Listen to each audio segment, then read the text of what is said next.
traveling the Vortex. If you're lost and alone, know you're sinking like a stone.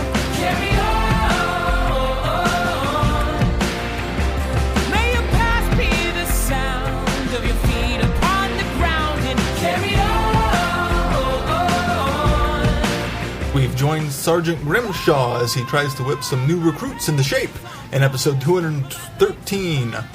I'm Private Miles K. Oh, I need my number too, don't I? Do I have to say it backwards? I'm Private... What did you say? Did you use your last name? S. Collins S. I'm Private Bartlett G. I would not make it. No. Well, you'd be perfect in that group. I'd be go lightly. How is everybody tonight? Good, how are you? Terrific. I'm fighting a head cold, but I'm here.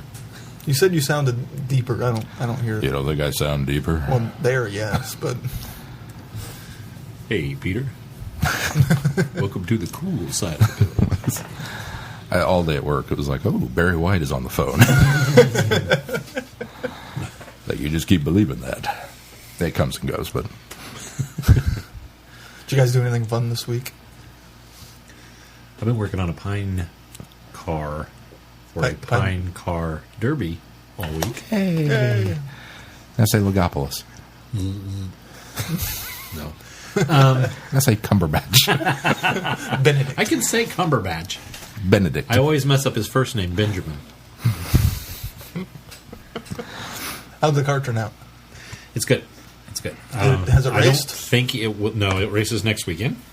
It probably won't win, but I did take some. It's not. I should say your son could be listening to this. Let's show it's some not. support. No, I've already told him. No promises that this will win. We had fun doing it, and we're going to do our best. That's what we talked about. Grease the all wheels. week. We can put graphite on the axles to get the wheels spinning better. No, it was good. Last week, I think I talked about this. We went over to my dad's house, and he helped us cut the block. And then I went out on Tuesday. And it is a Tom and Jerry cheese wedge, if I remember correctly. Pretty much, yeah, pretty much. And Tuesday I went out and got excited because I went to get paint. And as I talked about last week, Mason wanted to do Spider-Man. So I found these really cool Spider-Man decals. But I had gone to Michael's, and they have a Pine Derby section. And I got excited because we were going to paint the car red and put Spider-Man decals on it. And I saw these red wheels. And I went, no, we paint the car blue. Put the red wheels on it and put Spider-Man stickers on it because they'll be red. Most Spider-Man are red. So I got all excited about it. I was like, yeah, I'm going to take it home. And I actually stood in the store because they had a magazine called Pinewood Derby Building. And so I stood there for 20 minutes reading about the wedge car and what I needed to do. I could have gone home and spent 20 minutes online probably and looking for it. But I sat there and I read through it and I was looking at it. I was like, okay, great. I don't have to spend the $20 for the magazine to take it home. So I bought wheels, bought decals, bought Do you already have paint. weights?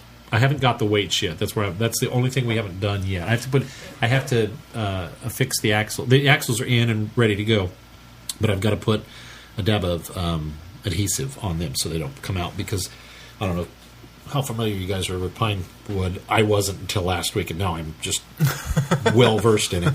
But when you get the block, Nearly an expert. when you get the block, it has two grooves at the bottom that you put the axles in. But you take the axles are nails and you nail them into the side, but they're exposed on the bottom. But the good part of that is you can see as they come in, as they drive in, so you can kind of get an idea how far in you are out.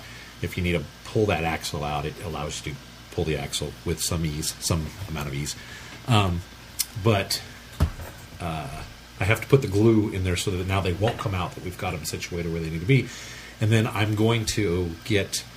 Actually, they have leaded weights that you can put on the bottom of the car that you can screw in there. But I'm going to forego that, and I'm going to get... and their name escapes me, but they use them in electrical... They're like a conduit, but they're a flat piece of metal that have a hole in the center, and then you can just you drill into the hole, and I can put those on there and take off or put on as many as I need. So I have a little bit of control over how much weight, because we can't go over 5 ounces. Right now we're at 2.8 ounces, so I can add up to quite a bit of weight onto this car now. But for the most part, it's done with the exception of the few things to do. And My recommendation is putting the weights near the front of the car. actually, I got online, and the physics, that is the belief. Oh, really? The physics of it is you want to put the weights now at the back of the car because you want as much pushing on it as it Oh, goes yeah, down the that makes hill. sense. Because when it gets to the bottom, the only thing the weight at the front will do is pull, and you don't want pull, you want pushed when you're trying to deal with speed. So, because I did the same thing, I went, okay, these wheels, the weights probably need to be beginning to pull it down. And that's what I'd heard a lot of people say. Yeah. Put the weights on the front. Put the weights on the front. I got on and I actually looked at some videos and stuff of the science of Pine Car Derby, and all of these scientific people were going, no, put them at the back because you want it to push. So, I wonder where they are on mine. you still have yours? I think my mom has one in a box somewhere. You could have just brought it over and I didn't have to make one. If he would have been okay with the Ninja Turtle one. Here it is. I don't know if the regulations change. Nice. Just a basic wedge shape. Got a couple stickers at me. Oh, no, that's not nearly as much of a cheese wedge as I thought you'd Well, made. no, it's It can't be too big of one. Yeah, because you have to have certain height. It's which not that thick of a block. If you guys will remind me, I'll put this on our a picture of this on our website since the listeners can't see it. But yeah, and so it went well, and a few additions, and we're ready to race next weekend. So Good Nice. luck. Yeah. I watched a movie this week too. What'd you What'd watch? you I watched Johnny English Reborn with Ron Atkins. Oh, yeah. It just hit Netflix this week, or recently, I should say. I How just was it? noticed it this week. Quite enjoyable. I liked it as much as the first one. Oh. I love Rowan Atkinson, and I wish that Rowan Atkinson, and I wish he was in more stuff. I absolutely everything that he ever does, no matter what it is. He's really enjoyable. Yeah, and it's fun. It's funny. It's very James Bondish with the kind of Leslie Nielsen type humor, where he's a bit bumbling. Although the nice thing about it is it's you think Mr. Bean meets James Bond, because it's really on the surface what it is. But the cool thing is, instead of being very slapsticky, it's very clever humor, even though it's in that vein of Mr. Bean. But it's very, very clever humor. I mean, it's what you come to expect from a British comedy, really. I mean, and Karen Gillian is in it. No, not Karen. Gillian Anderson is in it. No, is that right? Agent Mulder X-Files. Gillian Anderson. or Scully. Agent Scully. Yes. Yeah, Gillian okay. Anderson. Gillian is in it. Anderson. Sorry, yeah. It's Gillian weird. I found Anderson. myself doing that this week. Confusing Karen Gillian and Gillian Anderson. Yeah, Gillian Anderson. I was like, well, why? I've been thinking about Karen last Gillian. name, first name, very similar. Maybe. Gillian Anderson is in it, and she does a good job. It's a small part. She's kind of the M of MI7. It's MI7. It's MI7, yeah. I can't remember if I've seen the first one. Just Johnny English. Yeah. It's good. It's funny. It's not the best comedy ever, but Rowan Atkinson just absolutely makes it a lovable film. Yeah. So, both of them. That's it. Oh, I watched another thing this week. I watched Carry On Sergeant. We'll talk about that a bit. I watched Ninja Turtles. The new one. Oh. Not the abomination I thought it would be. That's what I said. And there were a lot of things I actually rather liked about it. Yeah, I agree. I very much agree with the honest trailers that its plot was stolen from Amazing Spider-Man. The virus on the tower and letting it go and whatnot. Okay. So, and there was a lot of small things I didn't like about it that bothered me. But I really liked Donnie, and I didn't think I would. There's a virus they were going to put on a tower in Amazing Spider-Man? Yeah, I've that's seen what that thing twice, and I that's don't what the remember whole plot of the lizard was. To turn everybody into lizards, he put it in top of this tower and is going to release this virus into the In atmosphere. fairness, he doesn't really come up with that plan until late in the game. Well, no, but it's still the same end. It's the climax. Yeah, of it's the same Amazing climax. Spider-Man. I had forgotten that. I now I did don't too. like Ninja Turtles. I thought, despite him wearing glasses, which I did not like, I really liked Donatello. Yeah. He came across very much like Rick Moranis to me. I don't know why, but I can see that. yeah, it's just very Rick Moranis-y to me. Tony Shalhoub as Splinter was the plot with Megan Fox was Wait, kind Tony of Shalhoub was Splinter? Yeah. Oh, I didn't know that. yeah. Huh. I'm going to go back and rewatch the 1990 movie to see Okay, I have that one in rather high esteem. So, is it really that much better than this? But I think it's a fine addition to the film mythos. It's better than 3.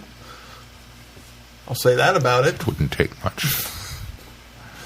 But there was Turtles some in Time. It was a lot of fun. I don't It see is kind of a guilty pleasure. It's not good, but it's fun. I come down on the side of I genuinely like Ninja Turtles 2: Secret of the Ooze. That is my favorite of the group. And a lot of people are like, no, it's silly, it's this, it's that. It's like, I know, and I don't care. One of the things with the new It's one, got David Warner in it. I love this movie. I don't.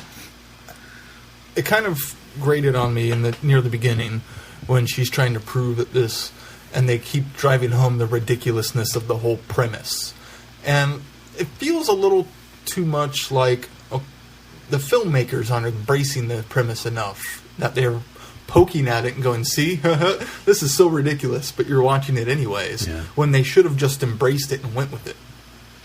And that's there's just pick it, own it. Yeah, there's just a lot of little things I didn't like about it, but overall it was very enjoyable. The characterization was pretty spot on. Mikey was a bit too immature, and that's saying a lot for Mikey. But yeah, otherwise I rather enjoyed it. And beforehand I've griped a lot about their faces, and Get used to it. honestly, I didn't mind Leonardo's face and Raphael's. I think it was mostly Mikey's face was I had the issue Of course, with. he's the one that takes the mask off. Well, so. but it's super obvious that there's something like wrong. Leo still almost has that nose type thing that we've come to recognize, and Mikey doesn't. It's such a slopes off. The nice thing about this film is the fact that each turtle kind of has their individuality. Yes. So it's less than like the 1980s and 90s where we just had different masks. That was how we told each other. They told each other apart. I mean, certainly they knew what each other looked like. Although I think Mikey was always shorter in every medium they've done. Well, and to some extent, the characters were different, but this took it a bit more to the extreme. Well, visually, I think. I mean, personality-wise, it's always been. Visually. Oh, yeah. Visually, Visually, yeah. I don't know if... And Ralph's really big. Huge. I don't know if I like how big he is. Yeah. And I kind of agree with the bulletproof. That was a bit... Yeah. And then him popping them all out. It's there's just a lot of cringe moments, but it's still... It may be just my love of turtles that lets me overlook those things. And then we also went and saw Interstellar. Oh, man. You haven't seen it yet? I can't say too much, but it is an amazing film. And there's a lot of little things in that I don't know if... I'm sure other space films have done this, and I just never picked up on it. But, this is not a big spoiler. It's a very, very small thing. Their ship rotates. And that's how they have gravity.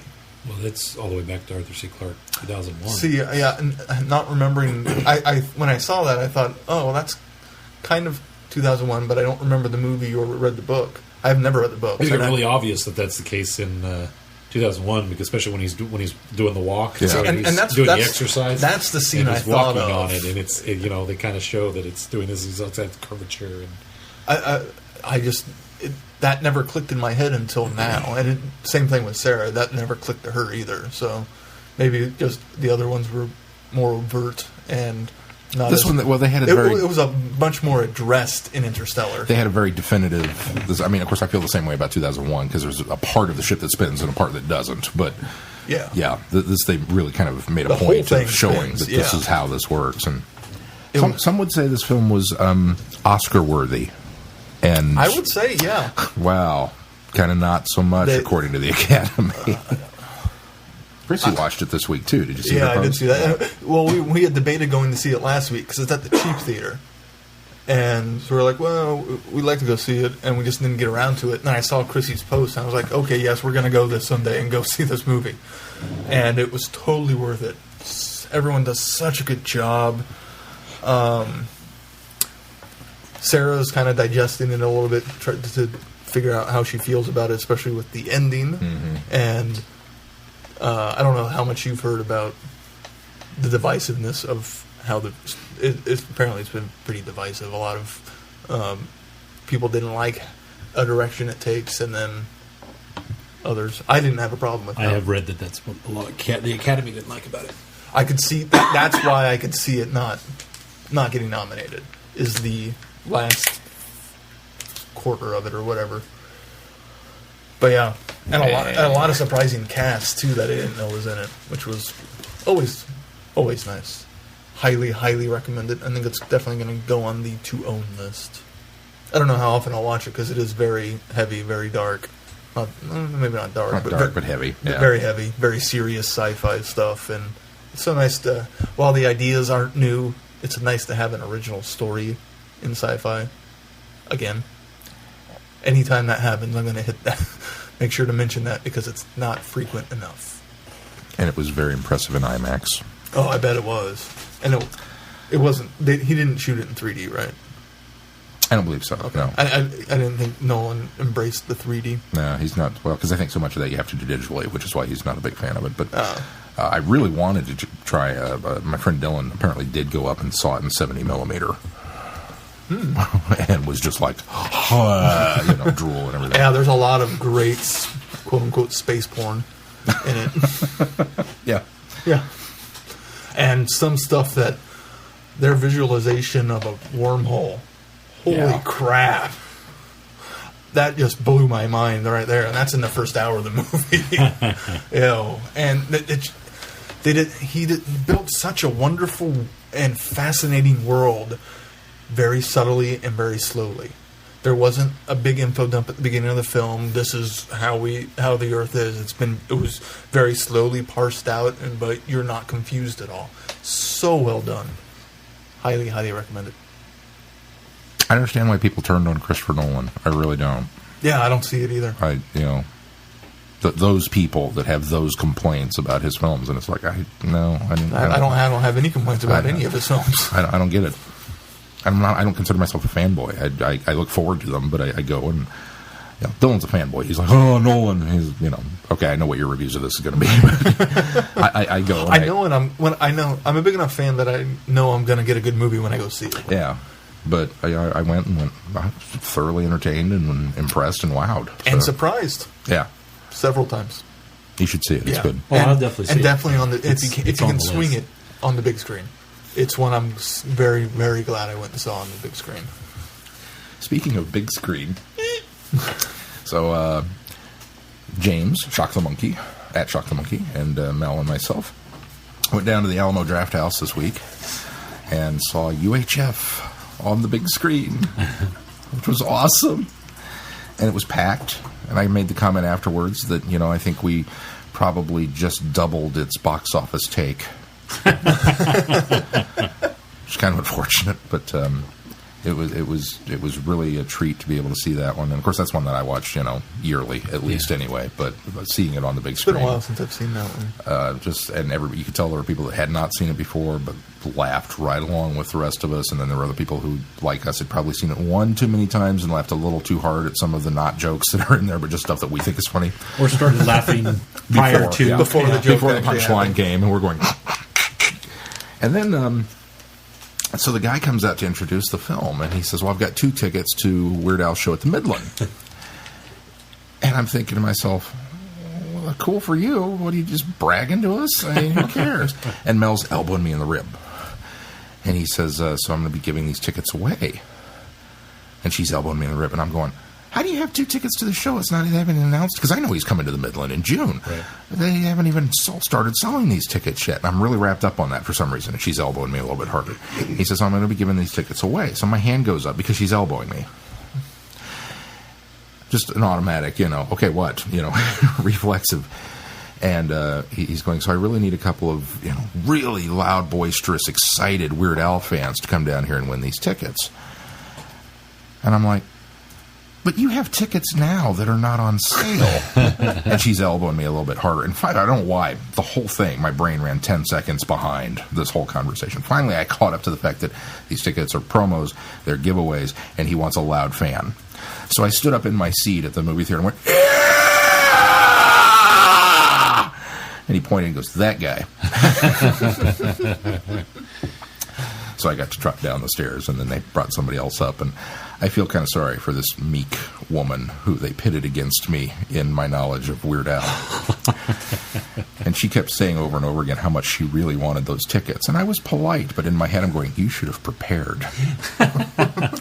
And the contest was name Weird Al songs. So, she would name one and I would name one. She would name one and I would name them.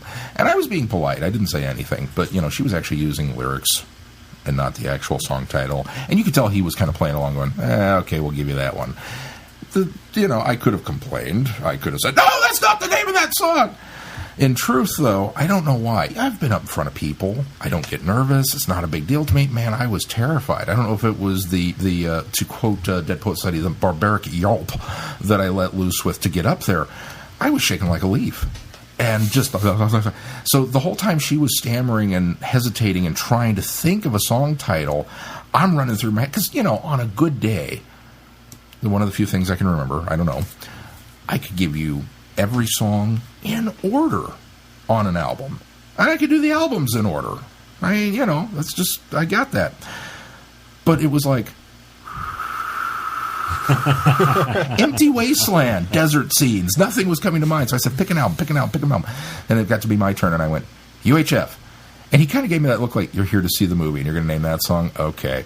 And went back to her. And I didn't have a chance to explain, no, UHF is legitimately like one of my favorite Weird Al songs, because I think it's one of the best ones he's ever written. But okay.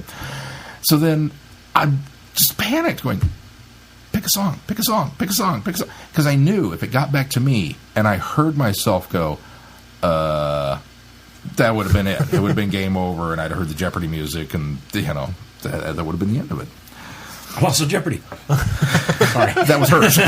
Oh. So then it jumped back to me. Tacky. And he goes, oh, no, going to a new song. Okay, cool. And he went on something else.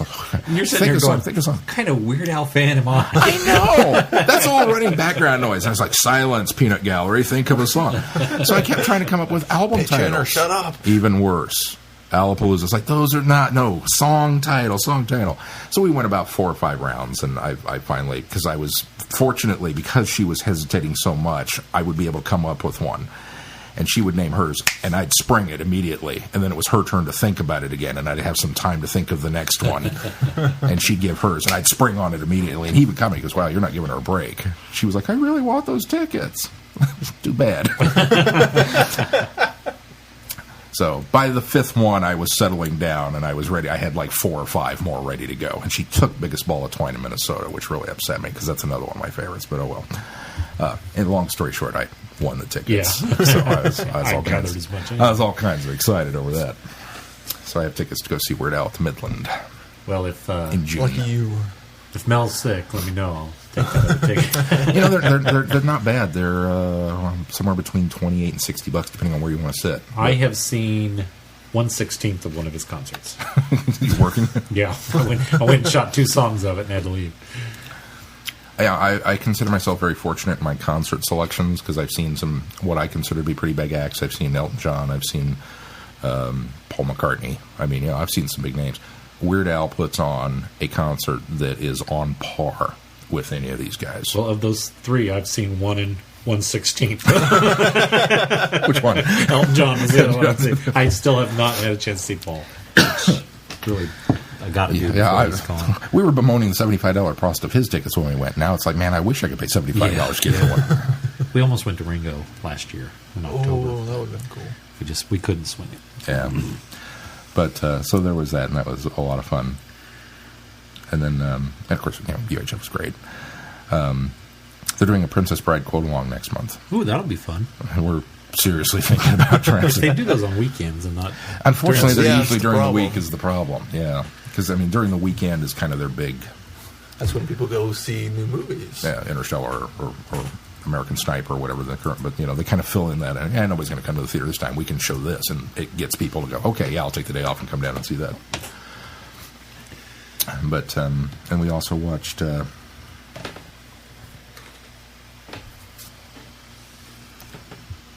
and it's gone. You think about it. It's like a Weird Al title.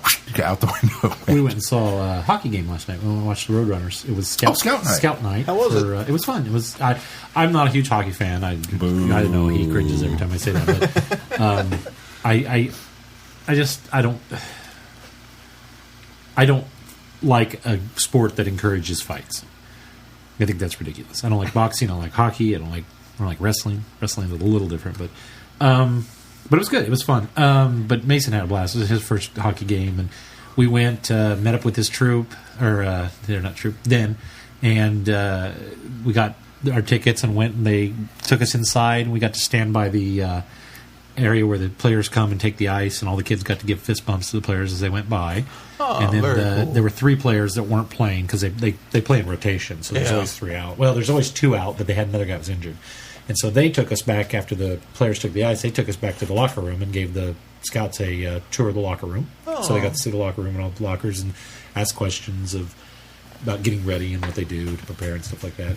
And then we went up, and the boys got to set, well, the kids, because there were siblings too, all got to set almost on the glass. It was in that little red chair section that sits like kind of almost on the floor between the general admission seats and the glass.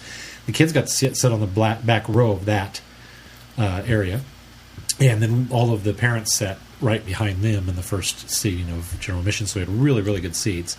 Unfortunately, we were right next to the opponent's bench. But the nice thing about that is the bucket brigade or bucket crew or whatever they're called, they sat right there behind them. So they had a lot of fun watching them get all rowdy and ring their bells and hit the buckets. And was Bucket Man there? Bucket Man was there. Yeah.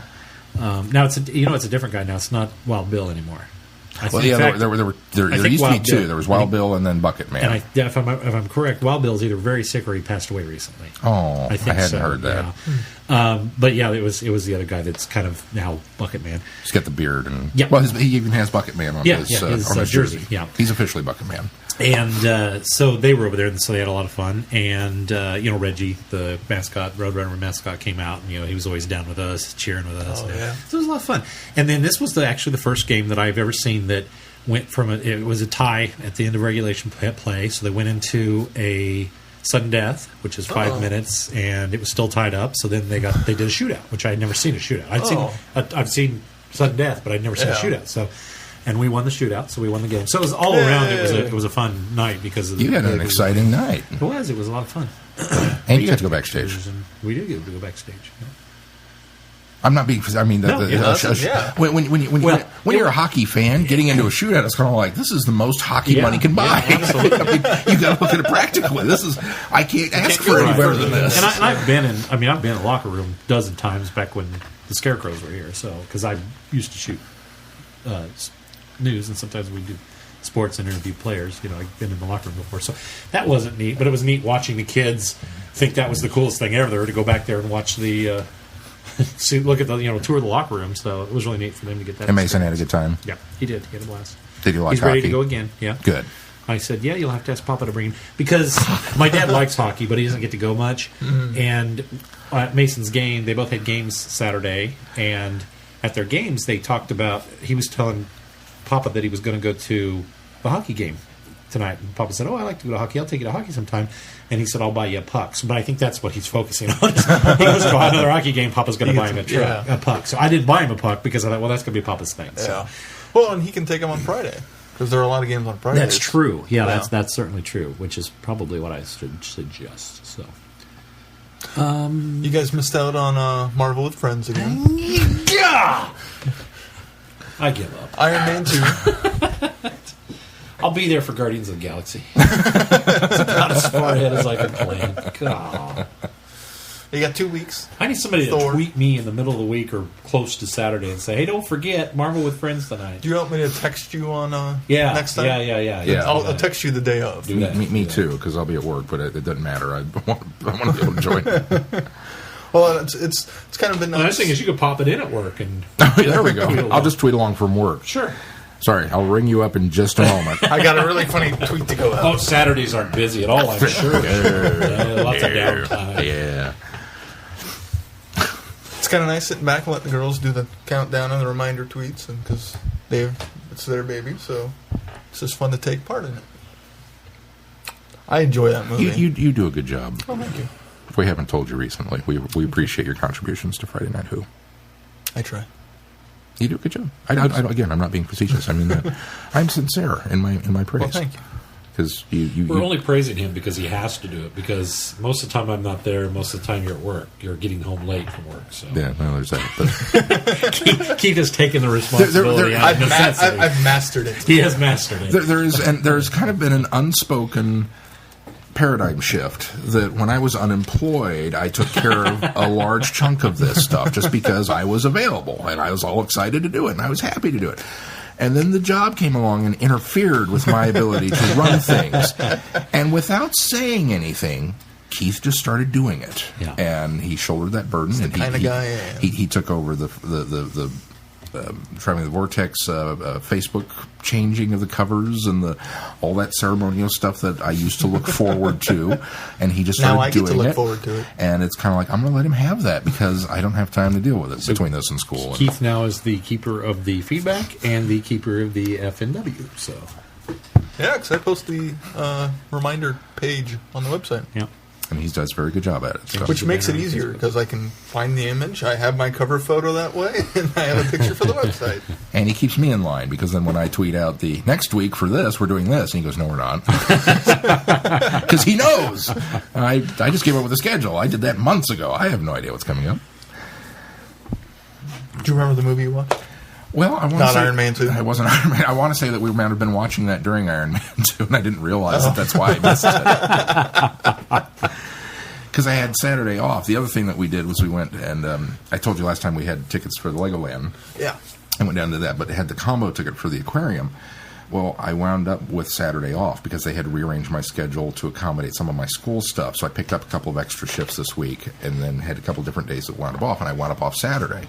So I came home and told Mel, I was like, did you still want to do the aquarium? She was like, oh, yeah. I was like, then we're doing it this Saturday. Otherwise, it's not happening.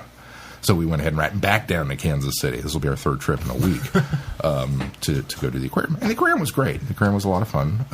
It's not the biggest or the nicest of the aquariums that I've ever seen. Center for crying out loud. Yeah. But it was still impressive. And it's definitely geared for the youngsters.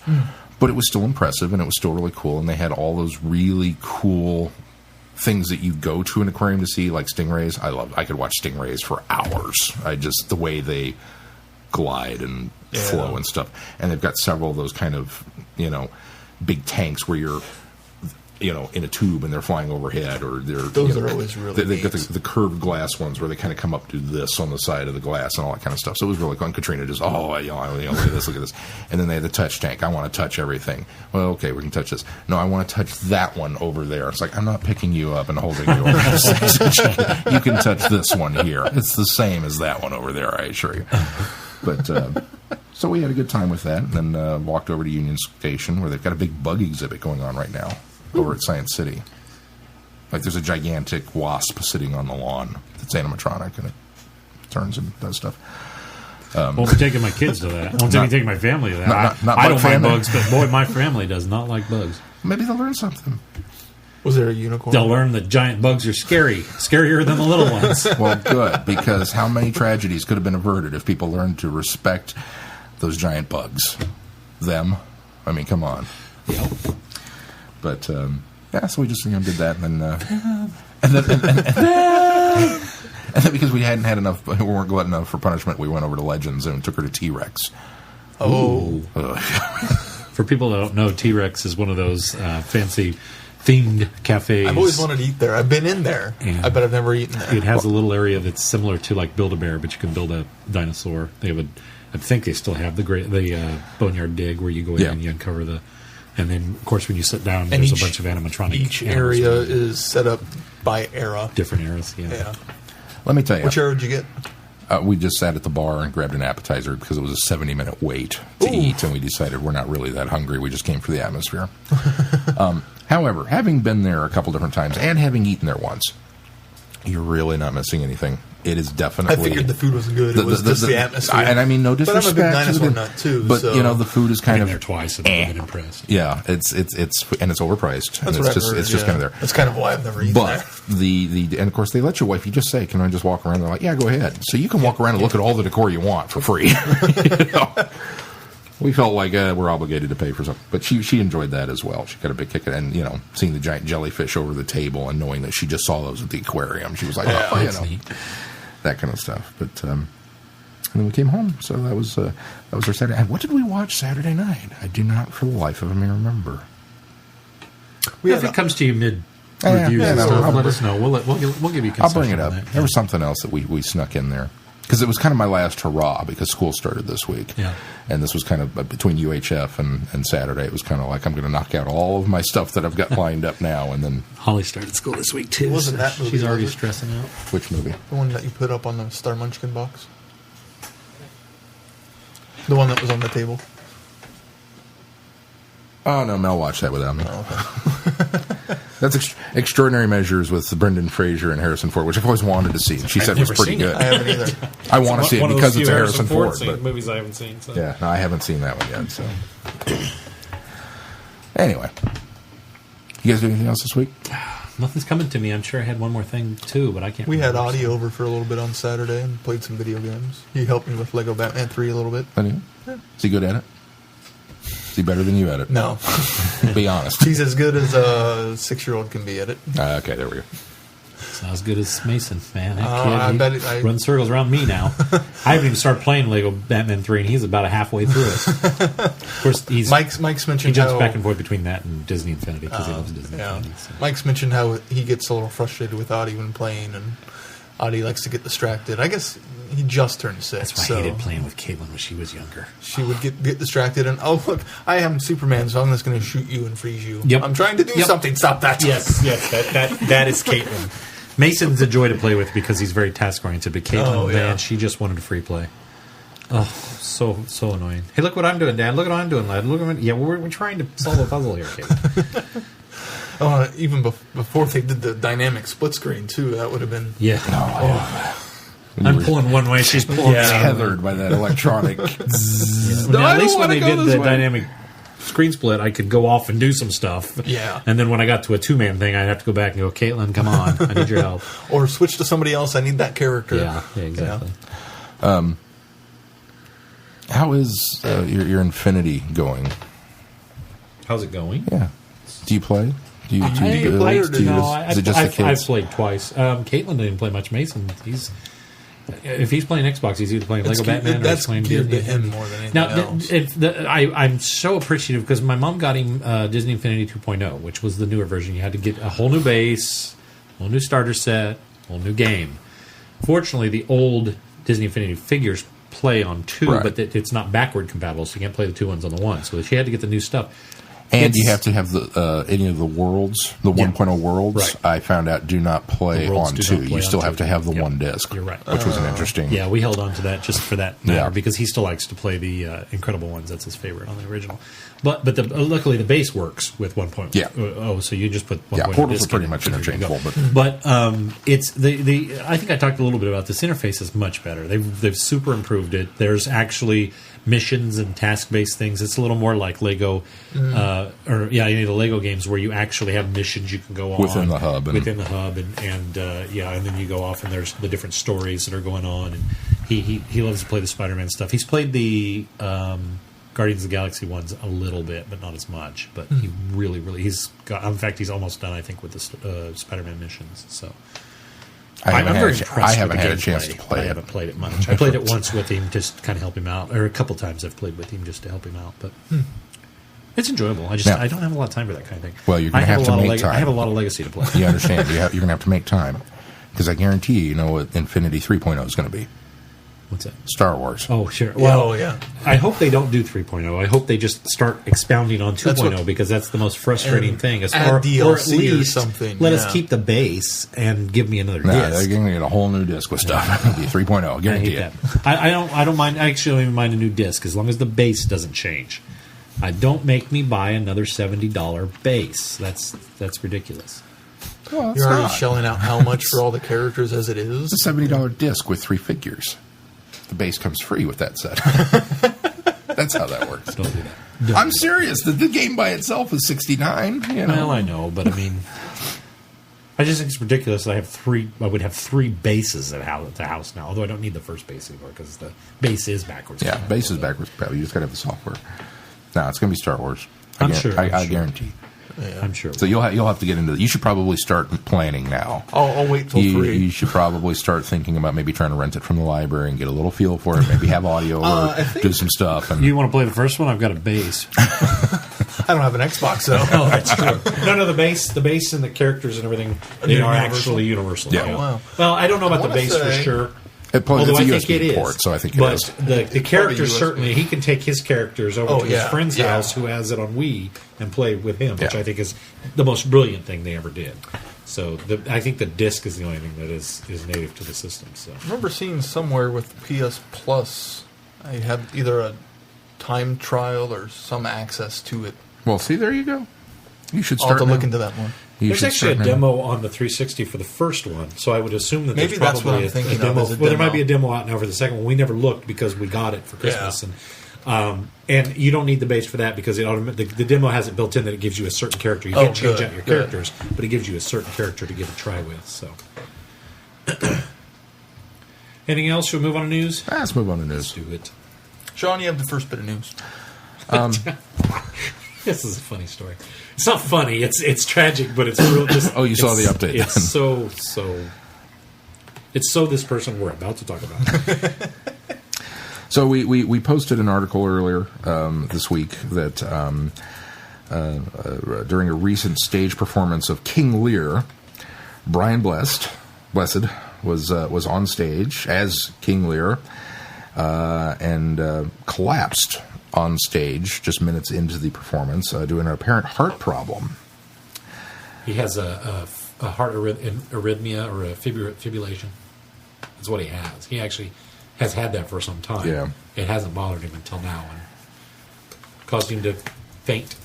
The co-star apparently had to announce, ladies and gentlemen, this is not part of the play. Is there a doctor in the house? The co-star did. The co-star did. Right. Well, he flat out fell. He fell out and fainted. He collapsed. Completely collapsed. He was done. Unconscious. And they helped him off stage. He's 78. Yep. Keep that in mind. Yep. We've No spring marveled chicken. over and over and over about how cool Brian Blessed is. At 78, he'd collapsed on stage. And then 20 minutes later, returned to the stage, said, I feel like such an idiot. I'm not in the habit of doing this, but I have a little flibberation. And then continued his performance and completed the play after declaring, we're doing it! And went right on with the show. What a man! He's a legend now, and he's still with us. That's just incredible. Now, you know what his words were. What his last word was before he collapsed, don't you? No. He said, "Dive," and then hit the. he took a dive on stage. I can't really say that that's true. Yeah, I don't think. I like to imagine that's what happened. Knowing Shakespeare, I imagine it was probably a little more wordy. Was it diveth? It was. Let us now unto the breach fall from the heavens. I imagine is probably how that. Followed by dive. The play's director said, "We're not entirely sure why he became so dizzy, but he is a 20-year-old in a 78-year-old's body." So, of course, we're very, very happy to hear that Brian Blessed is well and doing okay, and apparently still on stage doing King Lear. I get the arrhythmias is something that he's had. He's like I say, he's had for a couple of years now, and he had some problems with it and got it, checked out and under control. But it seems to be one of those things that just every once in a while he has the fibrillation, and then somebody started up a microwave backstage. Doesn't quite get the blood to the shut down. I'm trying to find Odd Duck Phil's comment on the Facebook post because it was brilliant, but I'm not finding the Facebook post. Here it is. Oh, it was James. I'm alive! No, it'd be, I'm alive! The next one from Phil is good. I wonder what his heartbeat sounds like. Probably. Dun, dun, dun, dun, dun, dun, dun.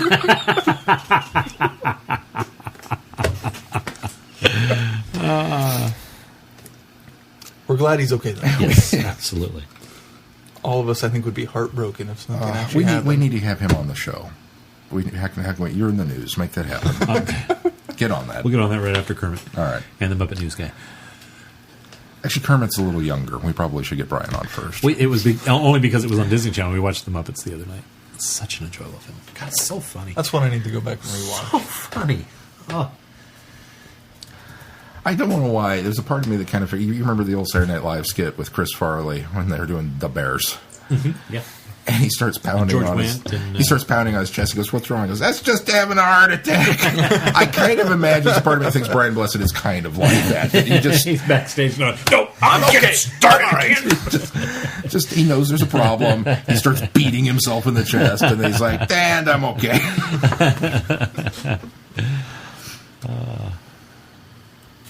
What's the next piece of news? Next bit of news, David Tennant was recently honored at the National Television Awards. He was the recipient of an award for special recognition. He thanked the many people that he worked with, including his agents. And, yeah. So he pretty much said everything. Oh, I know what else I did tonight, or this week. You got an agent? No. This is Tennant's 5th NTA award. 5th? Having received ones for Best Actor in 2006 and 2007, then Best Drama Performance in 2008 and 2010. Huh. So good for him. Well, this is not the same award over and over again. Yeah. This is a new one of special recognition. I'm assuming it's for high caliber acting, etc., etc. Do you think you get tired of winning special recognition awards if they gave it to you more than once? I don't think they would, but, you know. I don't know. Go this whole thing. Thanks. Oh, that's good. Yeah. Doctor you think Who Meryl was Streep nominated. feels that way about Oscars? Doctor Who was nominated for something. I'll take it. You want to give it to me for my body of work? You bet. Sorry, go on. Doctor Who. Doctor Who was nominated but lost to Downton Abbey. I had to correct a guy at work. He came in asking, he says, do you have Downtown Abbey Season 2?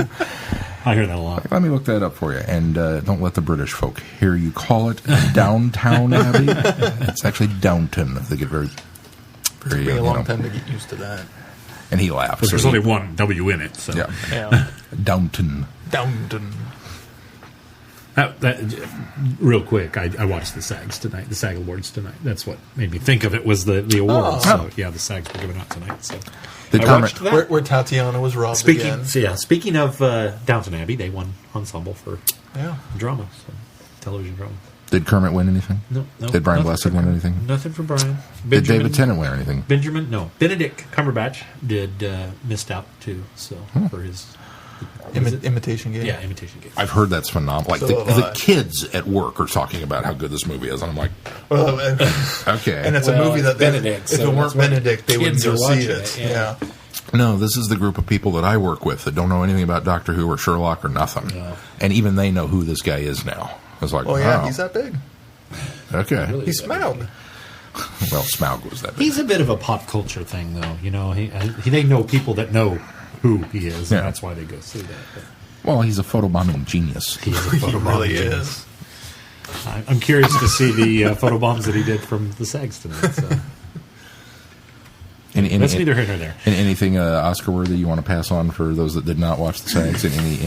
Any races that I should be aware of? Birdman got Best Ensemble, so there's a notch on its favor for Best Picture. Which beat out Boyhood, which everyone was surprised Michael by. Keaton did not get Best Actor, as he did with the Golden Globes. It was the young man, that I forget his name, but he's playing Stephen Hawking in The Theory of Everything. Oh, that's quite the switcheroo. Yeah, so right out my head. I had it. I would have assumed that Michael Keaton was as close as there was to a lock on that category for the SAGs. Yeah, but, no, it's interesting. And there's still a dozen more.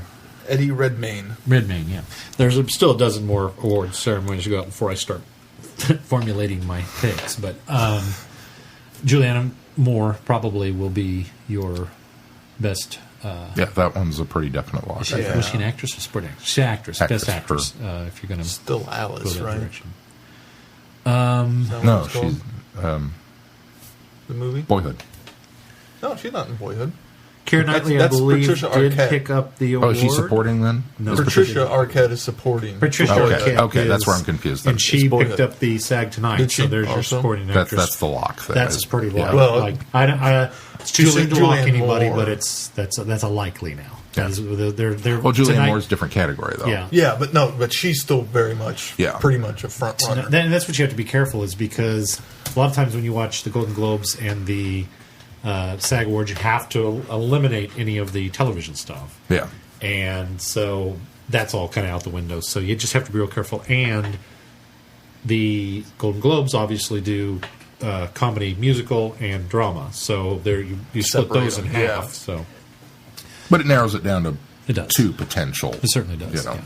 So I don't think you can say locks yet. I don't think there are any locks yet, but I think there's a lot of likelies now. So because the Directors Guild hasn't announced their stuff yet. I don't think the directors, the producers have not done theirs. There's still a bunch of Critic Choice Awards out there. So, and you got to remember the Academy, because it's all of the groups, it's all of the guilds. Yeah. You got to remember that they not only favor who they vote for, they also look at what everybody else is doing. So it's unfortunately doesn't always go on merit of film. It goes on what everybody else is doing. So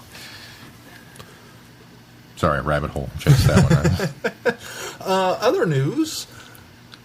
Hopefully, we might be breaking this if I can get this on the feeds before tomorrow. You might hear this first. This might be breaking news. Any Planet ComicCon goers? Should we do something special for this exclusive? Exclusive. If I do Vortex that, exclusive. then I will definitely have to get this on the feeds tomorrow, and I have to take my daughter to school, which is about an hour earlier than I usually get up. So, well, you'll be up then. That means I'm usually very tired in the morning, though. So.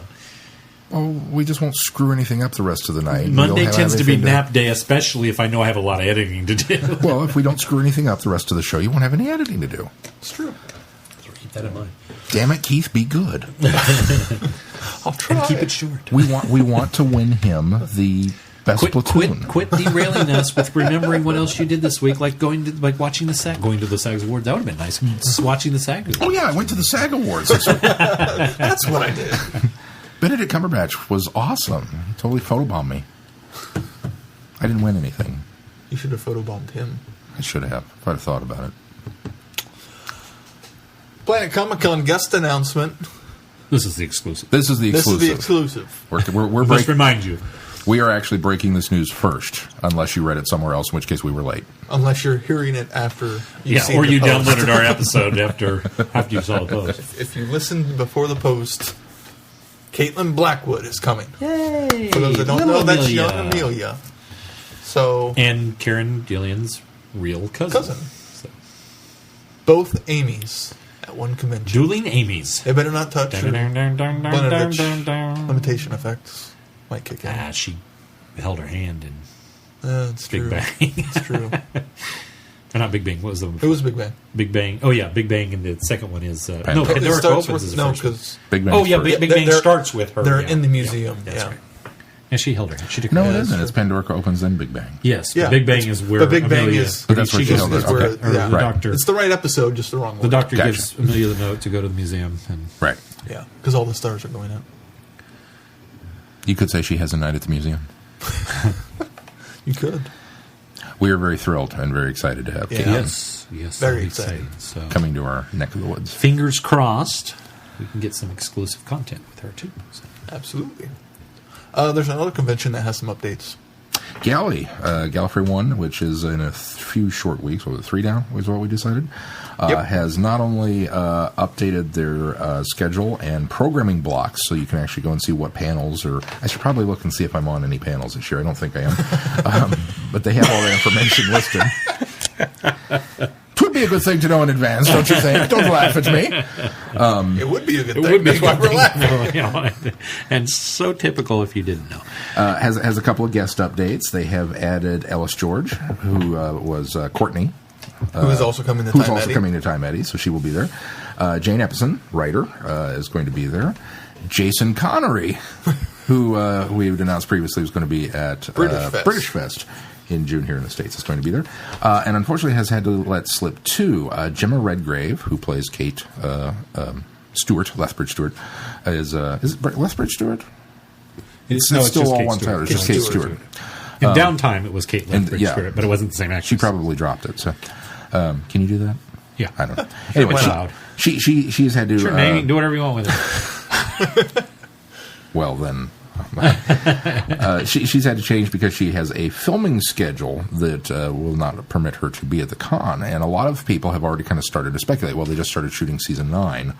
So maybe that means that Kate has, in an episode that is going to be in the early part of the season. So everybody got real excited and Twitter over that.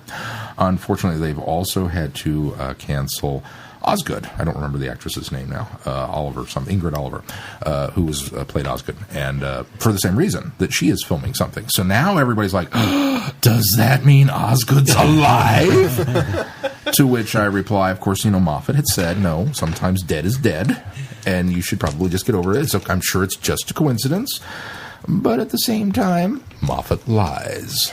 So she could still be dead and have flashback scenes. She could. It's true. Or we could go back in time and save her. Just a thought. If Moffat's listening, I think a lot of us would like to see that scene. So, and Moffat listens to our shows. And as we know. Yes. Hi, Stephen. Hope you're doing well. Don't listen to the trolls. Just us. Our last bit of news is that Doctor Who Legacy is in its Fan Appreciation Week. Fan Area Appreciation Week. Those who unlock the fan area on the online game will find a week-long of 150% experience bonus plus 150% time fragment drop rate, along with 3 new levels based on the Titan comic books, which will reward them when completed with a costume for each of the 3 most recent Doctors and a new ally arc from the 7th or the 11th Doctor's comic books. Keith, have you unlocked the fan area yet? Not yet. I still haven't. You're running out of time, buddy. I know. This is a really good time to unlock the fan area. You know why it's a really good time to unlock the fan area? Because guess what I have done? I have dropped every conceivable character in this game now. I have beat all of the expert levels. Really? Yes, sir. I have done all of the challenge levels, which I'd like to suggest, if you're looking for time crystals, do the challenge areas. Each challenge area, when you complete it for the first time, drops a crystal. Every one of them. And there are 10 of them. So my suggestion is, if you're looking for time crystals, go ahead and do those. I will warn you, the first 1, 2, 3, 4, 5 are maybe 6 are pretty manageable because they're at levels 10 through 25. Yeah. 30 gets a little more difficult. 40 is going to be your average player that's up to the latest chapter, who has pretty decent teams built because it's level 40. The last one, the unit challenge level, is level 50 challenge. This was the hardest one. It took me several tries to do. And it's all of these are ones where you have to choose certain characters, so you have to have those characters. Yeah. This last one, level 50, you choose no characters. They are all chosen. So I spent a lot of time. All unit characters. They are all unit characters. It's a unit level. It's actually called. Gotta go back. Back. Oh, Lord. All right. Well, here it goes. Unit challenge levels, what's called simply. And they are the 10th Doctor, Martha, the Brigadier, Kate Stewart, speaking of. And I can't remember what these are. One of them is the one that heals. Medic. Yeah, that's what that one is the medic. And the other one is I don't remember. Anyway, they're all unit characters. And I had to go back. And fortunately, because I'm getting the 150 experience points and the 150% chance of dropping time fragments, I was able to level up quite a few characters. I managed to level this team entirely that I had up to level 50 each, and still was very difficult to do. And then in the... Everything's running slow, and I just started this. Expert levels, everybody. I've got everybody complete. Come on, open up. Which, in the expert levels, you'll find that there are certain teams that you have to have particular characters in order to play. So I spent a lot of time leveling them up and getting them maxed out so that I can defeat those levels as well. And if you look here, I have everybody. I have every Doctor available, including the TARDIS, which you get as an expert TARDIS, is on that screen for some reason. So I have 21 out of 21 collectible Doctors, and they are all maxed out thanks to farming time fragments and EXP, which the Doctors are easier to level up because you don't have to worry about experience on them. You just have to have the fragments, in which I have been able to do. Like I say, I've got all the companions, 122 out of 134, and I presume the reason I don't have all of them is because a lot of those are purchasable in the... like you can get I have all of the adipose, which I bought. with time crystals. You can also buy the rest of the silent. You can buy the rest of the smilers. However, there's one. There's one that I don't have accounted for, and I don't know who it is. I was going back looking at all the ones I can buy, but I have everybody dropped. So, and I have about a quarter of all of my characters, maxed out at 50. So all of these, all the way down to here, are maxed out at 50. Does that character total include costumes? No. It's not that there's just a different. Yeah. Each costume is on that character. So, but I have, as far as I can tell, all of the costumes anyway too. So yeah, there's that. I'm done. I'm kind of right now. I can still continue to take care of or take advantage of that 150% on both of those two. Far more because I'd like to max out all my time fragments. I'd like to also continue to upgrade my characters as far as I can get them before the next. I took advantage of something you said, where if you have a pretty solid team, you put that one person on there and jump onto Jenny. That'll be our tip of the week. Was that? No. You're right. No, I haven't talked. No. Go ahead. Yeah, that's right. That is not our tip of the week. Tip of the week is in similar vein, though. Similar vein. Yeah. But I had a fairly solid team, not like my tank team, but they were pretty good. But then I put a single, hey, this is somebody new that I've unlocked, and they're at level 1, and put them on there, played the Jenny level. And with the 150 experience points, went all the way up to maxed out at 10 on one playthrough. Went re-upped, and then leveled her up to 2, went back and played again, and went up to 17 on the second playthrough. Wow. So it really... Yeah, it's been... Credit credit's due. That's Eric tipped us off on that one. I have made some progress. I'm up to Time of Angels, Maze of the Dead. Ooh. Open that fan area, Keith. It's worth it. It's totally worth it. It's $5. You just got to, and you get time crystals for it too, and you get a time crystal automatically when you go into the fan area. So you get a bonus time crystal when you go in there and defeat one of the levels. That brings us to our tip of the week, which is something we're going to be doing new on our thing. This might not be a weekly thing, but from time to time we will come intro up with some to tips, be determined. some tips of the week for you. And this week I wanted to share with everybody a little tip in farming time fragments. Now, this week I would encourage you to, if you have unlocked the fan area, to go into the fan area and do it, because your chances of dropping characters are greatly time fragments are greatly increased this week, and that's really a good place to get it, because you're also getting experience as you do it as well.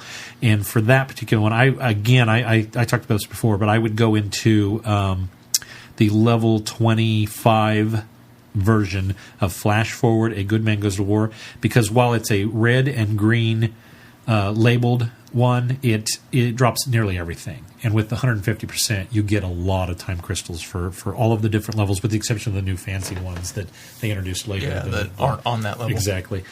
But if you are just playing through and you're looking for time fragments, what I would suggest is, if there is a particular time fragment that you're looking for, be very specific about going into the seasons that exist, and pick a season that is highly manageable for you, and go to the levels that have only one time fragment listed, because the probability of that time fragment dropping, if it doesn't have any others on that level, is higher.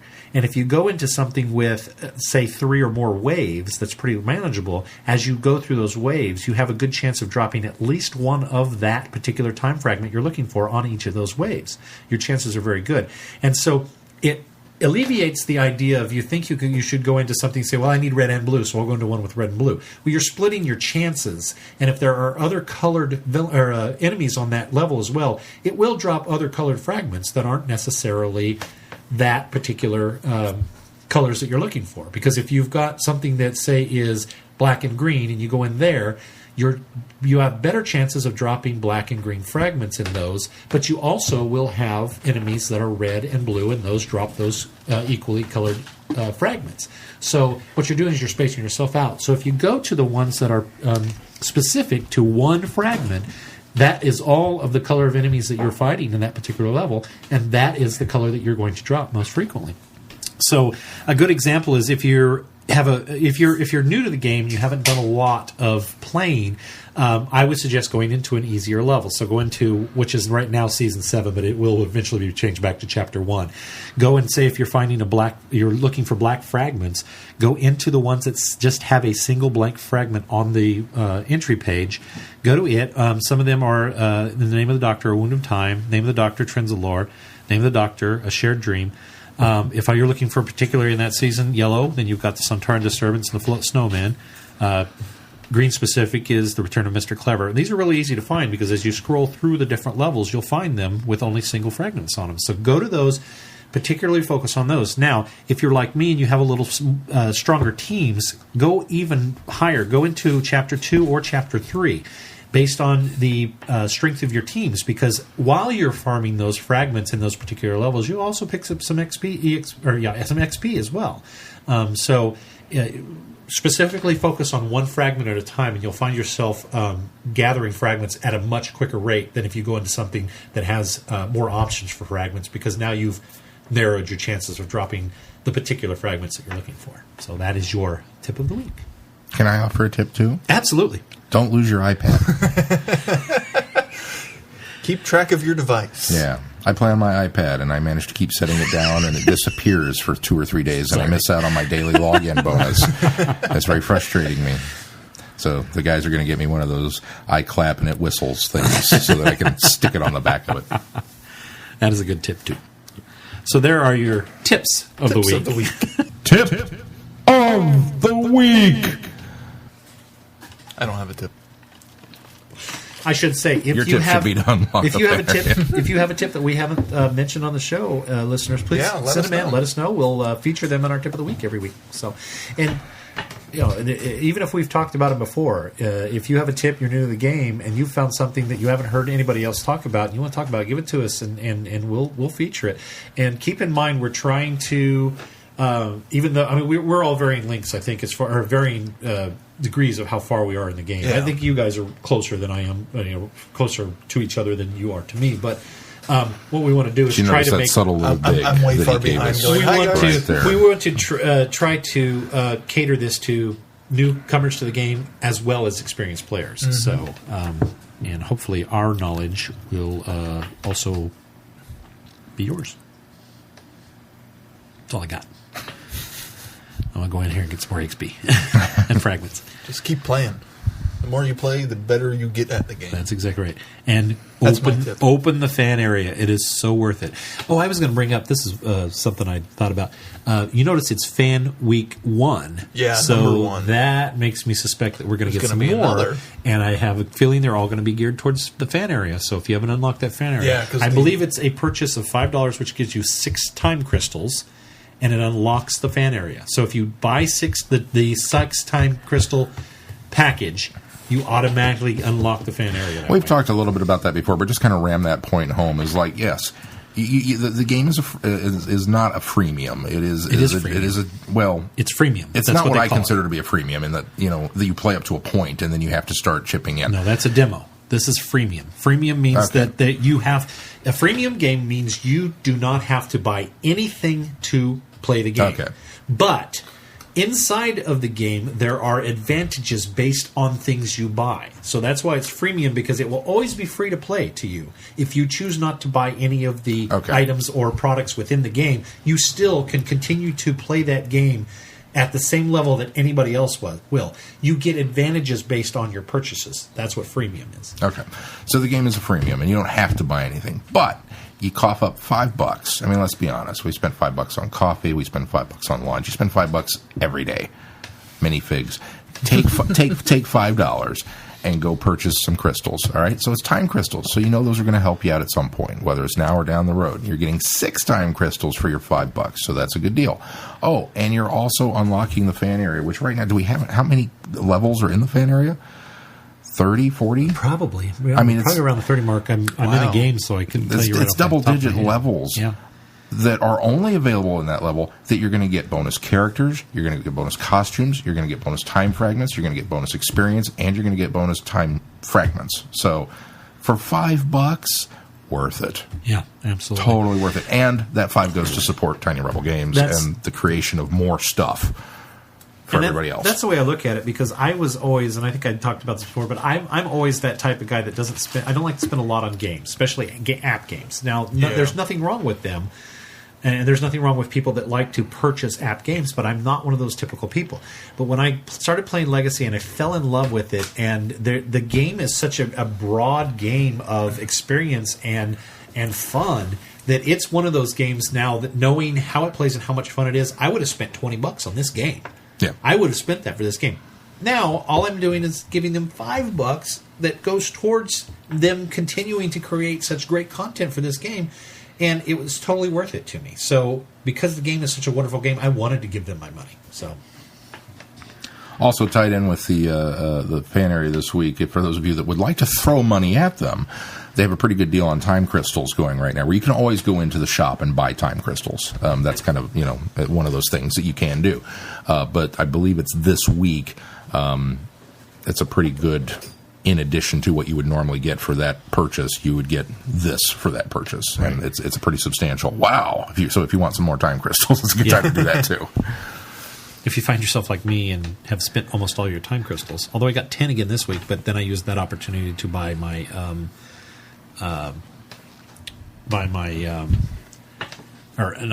unlock my S-Perks. So now I have all my S-Perks unlocked as well, because I had 10 time crystals burning a hole in my pocket. So I thought, you know what? I'm probably going to need those other S-Perks eventually. End of speech. I'm down to 18 time crystals at this point. Because I'm needing them to help me finish some of the levels where I get really close and then die. Oh, Keith, you'd be proud of me. My first companion that I have completely 100% maxed out is K9. Yay! He's getting close for me. I think my first one was Vastra. I think I finally maxed out. I either maxed out him or I maxed out him? K9. Oh, or I maxed out. You said Vastra. So no. My first was Vastra.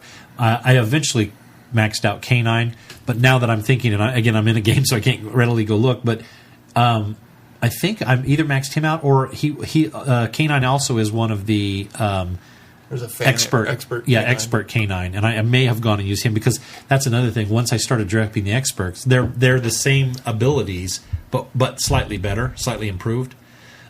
So now my goal is to go max out all of my expert level ones, so I get that little added bonus, His is like because it's stunned for me. Yeah. Okay. So if it's stunned 2 turns, the expert one is stunned 3 turns. So there's always that little extra to that one more ability. Yeah. So.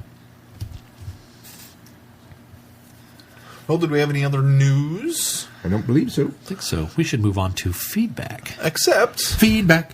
We don't got no feedback. We didn't hear from anybody this week. Are you double checking? See if there were any late ads. Let me do that now. I did earlier in the show. You did earlier. There better not be anything in there now that I've sang. Well, you'll just have to re-sing it if there is now. Sometimes we get some late. And I tested to make sure that there wasn't anything wrong with our emails or because anything. Nobody was able to probably get a hold of Carry On Sergeant. So no feedback. It's been a long time since we've not had any feedback. You know what? And that's quite all right. Yeah. It's not a problem. We don't feel slighted in any way. Well, Sean does, but we just think you don't love us as much. Okay, well, keep those two.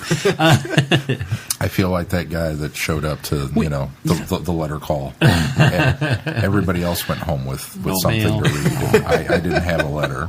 Oh, your sweetheart didn't send you mail from home. No mail from my sweetheart. No, I'll tell you, we have so many wonderful listeners that do provide us feedback so frequently that when we don't get one, really it's lucky like, to okay, get feedback we're as so frequent lucky. as we do. Yeah, so it's not as much of a sadness, although we're so used to it, but it's not so much of a detriment if we don't get feedback. It's more of a, is everything okay? Was something broken? What's going on? Keith, I'm sure, was checking the email links to make sure everything's working. I even went into the webmail server itself to double check. Nope, there's not any in spam. It's just not there. And usually if it's not working and somebody has sent feedback to us, they usually will let us know, hey, this is bouncing back, so... But sometimes there have been instances where it doesn't bounce back and just goes to nowhere. And so that's what I'm always worried about. They wait with bated breath to see if we read it out on the show, and we don't. And then they're heartbroken because we didn't read their feedback, and it's not personal. It's just because it got lost in the mail. Probably not a bad time to mention that if you do need to get a hold of us, you can reach us, obviously, through feedback at Traveling the Vortex. You can also get to us on Twitter, where we are at Travel Vortex, or I'm at Vortex Sean, which is AUN. Keith is at Vortex Keith, which is EI, because I have problems with that. And Glenn is at Vortex Glenn, with 2 N's on the end. And we're also on... where are we also? We're also on Facebook, and we're on Tumblr, and Google Plus, YouTube, and a variety of other social media places. So, if you just... And you can always send us feedback by going to our website, travelingthevortex.com. Yes. And if you need to, you can actually hand address a letter and throw it in the mail, and... like Santa Claus, it will get caught in the magical winds that blow overhead. Magical vortex. And it will land in the vortex and eventually get to us if the Helmut regulator behaves itself. Or a thought cube. I would love to get a thought cube. That would be really awesome. I've got mail! You think we squee over little things? If we get a thought cube, we have won Doctor Who fandom. Mic drop. That's it. Well, we've reached our pinnacle. We can't go any higher.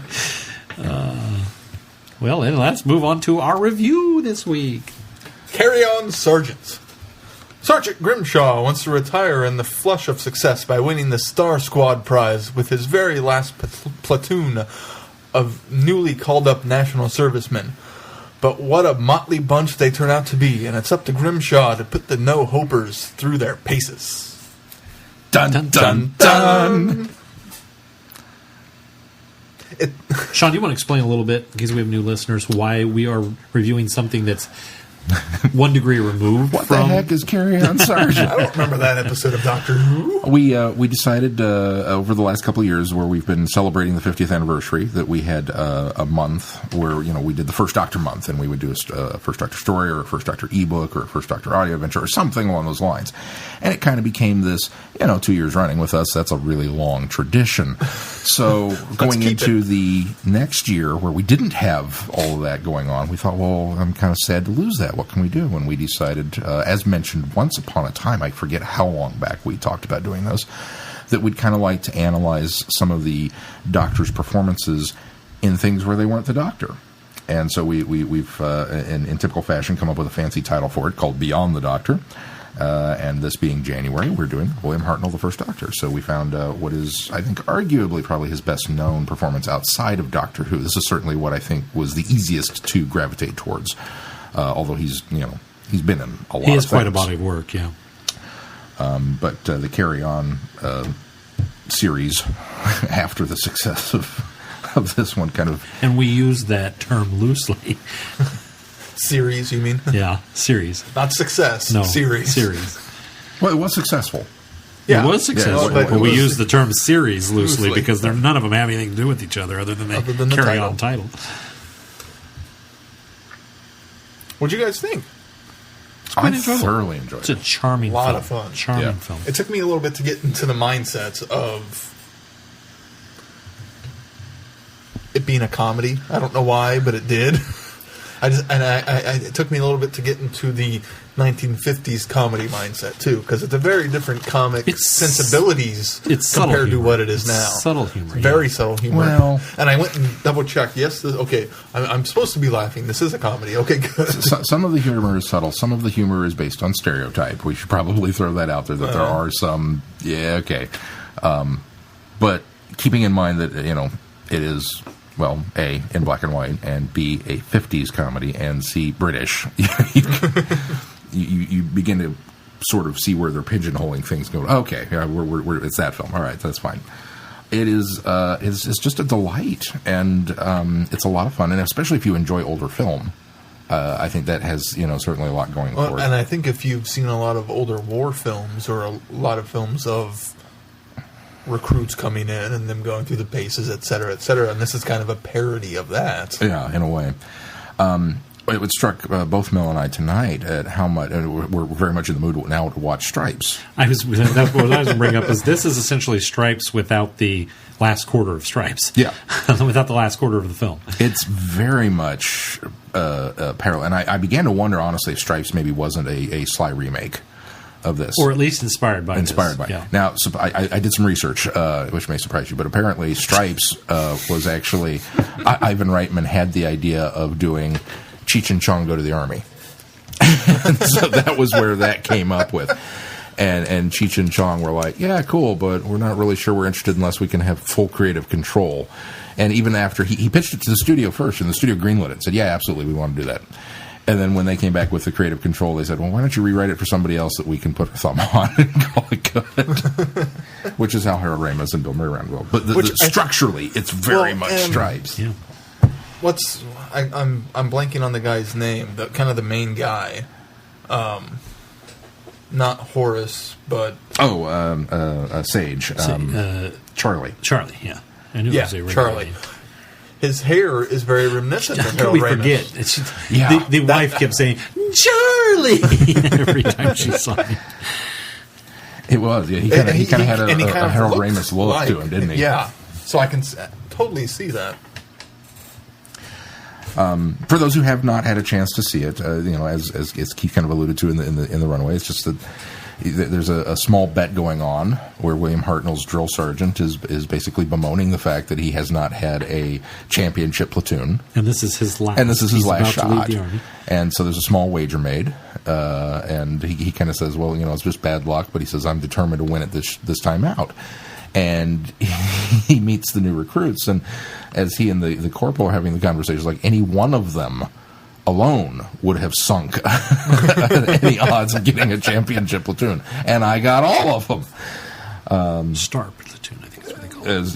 And you've got one of them's a hypochondriac. One of them, the poor guy, Charlie, kind of is the lead, kind of the normal guy, the normal guy of the bunch. But he got called up on his wedding day, and apparently nobody submitted the paperwork. They forgot to do the deferral. For the deferral. So they're, and I don't know about you guys. For me, the opening scene is at Charlie's wedding, and they're reading the postcards. And I went, I know this from Sherlock!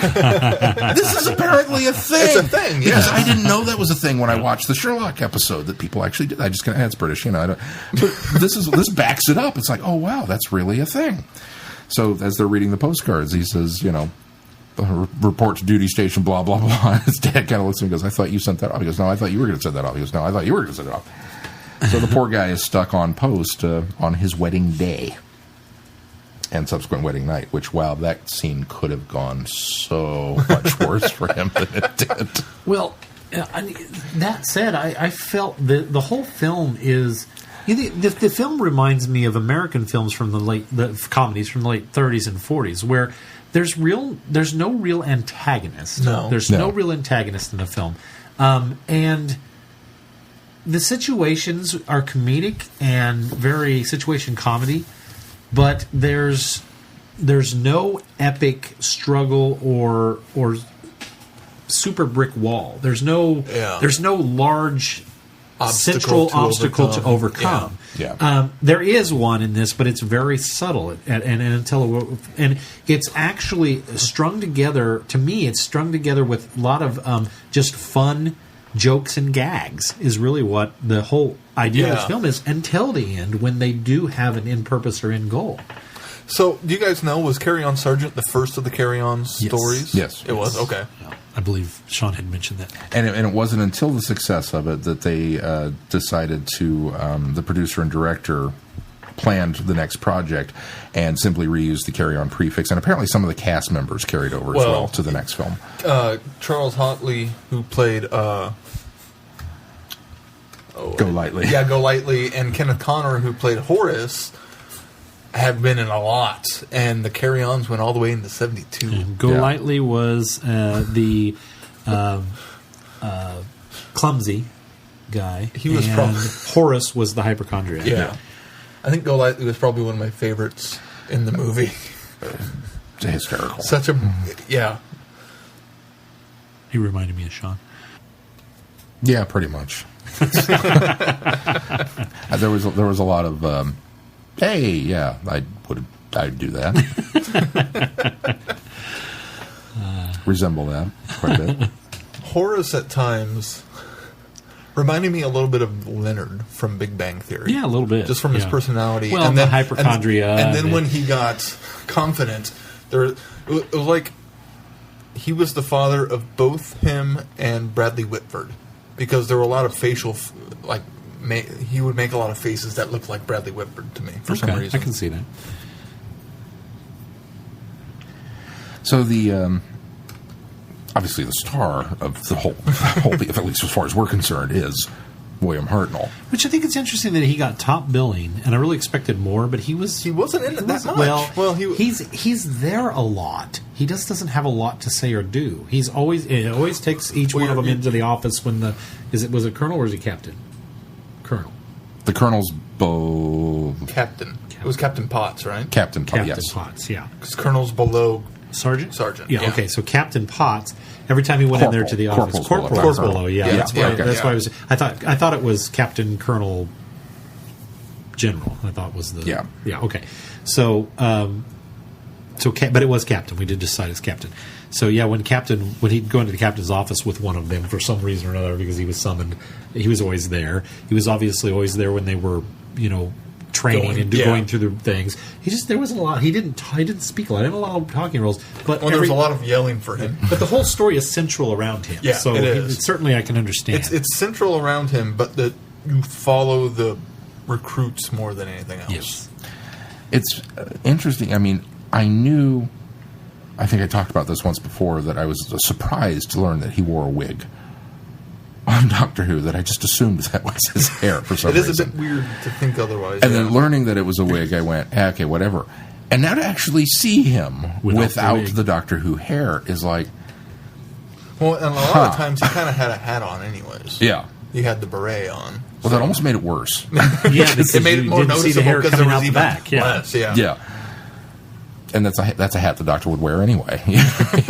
Well, it's not the big feathers, but a hat, I wear berets now. Berets are cool. It was I use the word delightful, but it really was just to see a different side of him from what I'm so used to. And we talked a little bit about the kind of the heartwarming Doctor, the funny Doctor that the first Doctor kind of becomes, that we like. But here he's kind of the long-suffering Doctor, if you will, because the gruff one we kind of meet. Well, and that's another thing that I really liked about this film, is the fact that off the start he decides he's not going to be a hard-nosed sergeant. He decides with this crew he's going to take some what did he call them? He kept calling them delicate flowers. Delicate flowers, yes. Delicate tulips. The corporal wants to yell at him. He's already like, all right, well, we're going to have to really buckle down. And he's like, no. It's funny that the corporal is the one that has to continue to remind him that that's the approach they're taking. Yeah.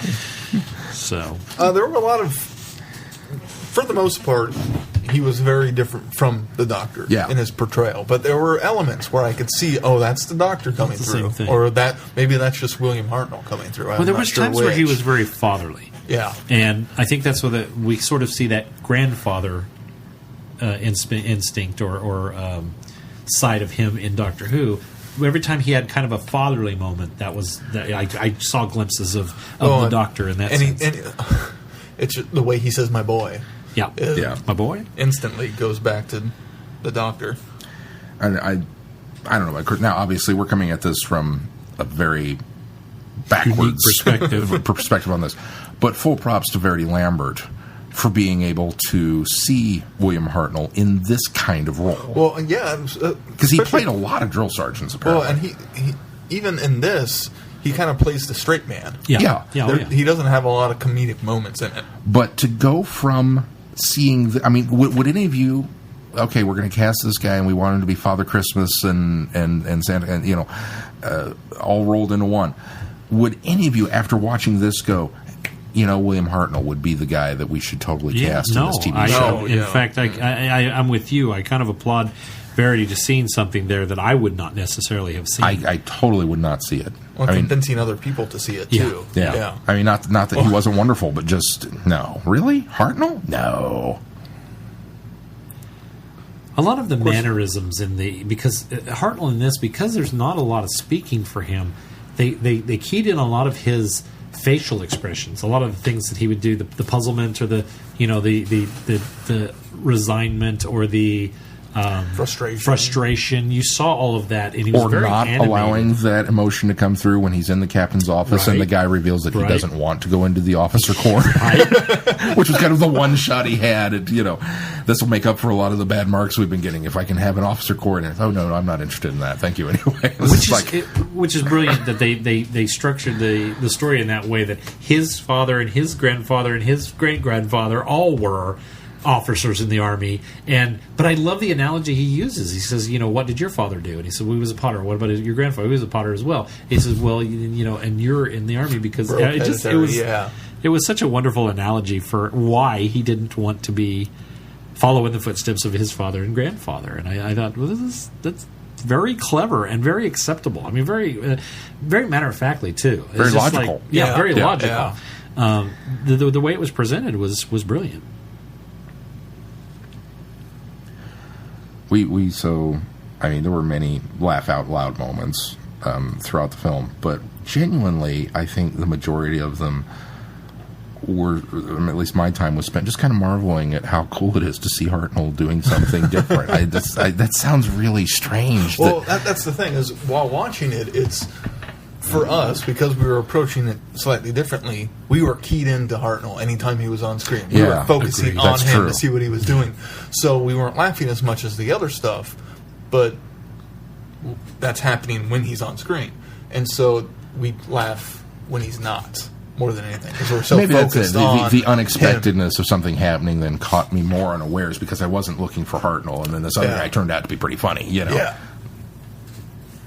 Now, I was rather surprised that, we got the setup of the wedding, and I kind of assumed, from this, the whole movie's going to be him trying to get out of it, and it doesn't go there, and we wrap up that marriage stuff rather quickly, like in a half hour, and then we move on to other stuff. And that was such a nice approach, because I kind of thought, it's going to be one of those. Yeah, the only character development gag that was really strung along the most obviously was Horace's line with the hypochondria. And then it was... But then he developed such a great relationship with that nurse. She was a doctor. Oh, the doctor, the doctor. The other captain, when he comes in and, he's like, but I've got this. And she's writing him other things, go back to the things. It becomes so... See you tomorrow. See you tomorrow, see you tomorrow. Okay, and he wasn't even trying at that one point. There were I think the tempo and pace of the film was very unpredictable. Yeah. But I thought the story overall unfolded predictably for me. Oh yeah, I saw it coming, which is okay, and that's why I think that was part of its charm for me too. Is it didn't try to sell itself as something else. It didn't try to fool you along the way. Yeah, it let the story play out, and really the best part of this is the humor. How we were able to continue to just, without a beat, move into the next laugh and the next gag and the next slapstick and the next, just every little piece of comedy that was there was just kind of presented on the level that it is. It was just given to you, and it was such a joy just to watch it, and it was fun. Well, and even take the comedy and evolve it to the next steps and keep it from being the same shtick over and over and over. Yes. Who was the guy that had been through the process through 3 different squads? Who kept getting the chits? Yeah. He was actually cleanup because Herbert, yeah. Was it Herbert? Yeah. I believe that was Herbert. Herbert was the... I thought... Horace was the... Okay. Horace was right. Yeah, Herbert Brown. Okay. So, and that's totally where I thought when the one guy takes him under his wing and starts trying to explain, well, you can do this, and it's, shows him how to do things, I thought to myself, aha. here's going to be the redeeming quality, because we've gotten this downward trend and the captain is marking them lower and lower and lower on their performance ratings. And that this guy, if we can get him to go through this and make good after 3 previous attempts, that's going to show him that this is a squad that came together to do this. And I really thought that was going to be the thrust of the thing. Now, he does show up and he does do his part, and he does... Well, and he helps convince them to... He does finish his training. Yeah, he does finish his training and redeems himself by the end of the film. But that was just a smaller part of what everybody else kind of chimed in to do with, how they were going to end this. And it was surprising to me, because kind of like you have these preconceived notions of, even though it's very predictable, this is how it's going to play out. And of course it does. But the manner in which we got to that end result was still a little unpredictable for me and enjoyable to get to. Well, the unpredictable for me was the balance of the film. How the characters were very well balanced. There was nobody that really upstaged anybody else. There was really nobody that shined. Maybe Horace a little bit more than anybody else, but because his thread was really kind of weaved through the whole film. But because Charlie kind of everybody's falls off motivations and everybody's everybody's motivations and everybody's characters were really very even throughout this entire film, and we didn't spend too much time with any one or two of them, because when they set it up with the first part of the film is Charlie and Horace. Well, Charlie's wedding, and then Charlie and Horace on the train on the way to basic training. Yeah. I thought, okay, here's your buddy film. These are the two guys that are going to be the best of friends and try to get it. And that even didn't really become a central focus of it. It wasn't a Bob Hope and Bing Crosby. It was Martin Lewis. It was. It really. Now, I got the impression they were a little more, because they met early on. They were a little more friends throughout basic training than anybody else, but stronger bond, but only because of the fact that his wife, who had snuck onto the base and started working there so that she could be close to Charlie, had met the other gal that was helping her out, and she falls in love with Horace. So then you have that pair of couples as well. So that still kind of connected the two, and so, but that was the only thing, because overall it was, again, still very balanced as far as all of the characters' traits and stories that they were telling. Well, and despite the very end of them miraculously becoming an amazing squad, none of them grew in such leaps and bounds that made it unbelievable. Yeah. Which was something that could have happened but didn't. So I appreciate that aspect of it. Even the miraculously overcoming and becoming the star platoon was almost believable, in the sense that they were all in it together, and the reason for it, because they had admired, great motivation. They had admired the sergeant so much for doing what he could have taken a different approach, and he didn't. And then finding out the catalyst of the fact that this was his last platoon, and that he had started this psychological experiment in order to do something a little different to see if that had a different outcome, and ultimately making that work for him. I thought that was well, and it's fun too. You buy it. You buy the idea that it was so miraculous. Well, at that point, there's been so much ridiculousness too. Yes. All right, go ahead. Can we go any further? Well, and it's fun of course too. That's where they're going to go. Everybody falls into the roles with which they were expected to. The guy they thought was going to be the officer corps, and he said, I have no desire to be the leader, I have no desire to do this, is the one that initially takes Herbert under his wing and says, you can do this, let me show you how this works. And then he's the one who says, hey, come on, guys, let's go win one for the Gipper. And he becomes the leader of the group, even though you really thought this was Charlie's movie. It turns out that he just wanted to get married and have his leave and his wedding night. And he got it. And once he achieved that goal, he was kind of like, I'm on board for whatever, And I love that, even Golightly, who you kind of thought, there's no way. There's of all the people here, it's when Horace walks in and he's the one that goes, oh, well, Horace is going to sink it for us. And everybody goes, yeah. It's like, what? Luckily, Horace? he's fixed himself. But yeah, he so it was just an all-around enjoyable film. Another film that has parallels in this type of storytelling and comedy is The Police Academy, the first film. I could see that. Very, very similar in style. And that it was funny. I didn't know this at the time, but apparently, the success of Carry On Sergeant prompted applause and laughter in settings later when they would use the term Carry On Sergeant, because everybody assumed that they were hearkening back to the film, which they probably were, to get a laugh out of it. Even though for a British officer to use that term, it's very, very common. It's the same as saying "as you were" in an American Army setting. But for whatever reason, whenever the captain would say it, "Carry on, Sergeant," I would start to giggle. I don't know why. It's the title drop that you giggle at. Well, I don't know why it became so funny to me, but it got funnier and funnier as it went further along. And I'm like, why is this making me giggle to this extent? Do you know why? I don't know why. Okay, because just when I first heard it, I said, okay, well, there's the title. Yeah. There's where it came from. And then he said it again. I thought, okay, well, that's because he's telling obviously him. That's He's why telling they him. named it. All right, really ramming that home, aren't we? But again, maybe it just had to do with Hartnell's facial expressions every time he was told, "Carry on, Sergeant," and I start giggling because he's reacting to that. I can see that. Certainly makes me want to go, even though I know in story they don't connect in any such way other than the actors or some of the actors in the title, Carry On. It does make me interested to go see more of these films, knowing that the central crew of the films are the same, and that I expect as much out of the other films as far as enjoyability as I do as I got out of this one. So, well, and if the others are anywhere near this level of fun comedy, it ought to be a fun romp through. What are there like 20 some odd pictures in this particular series?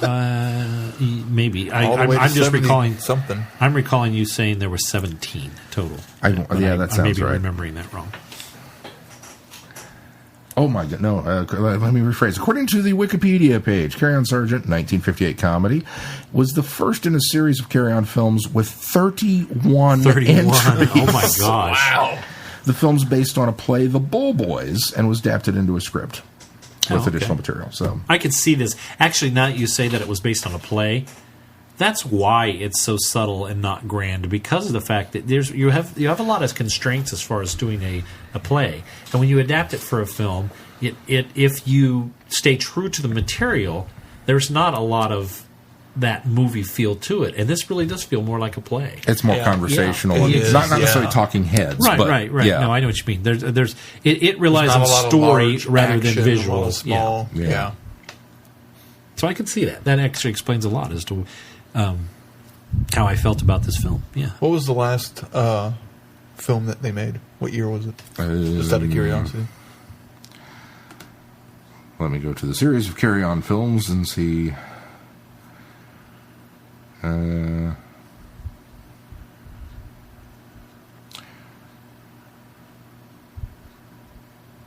You had to ask him a look-up. I thought he had it all pulled up in front of him. I'm sorry. No, I don't have the one. Wow. A new film, Carry On London, was announced in 2003, but remained in pre-production until 2008. So they went on for a while. Yeah.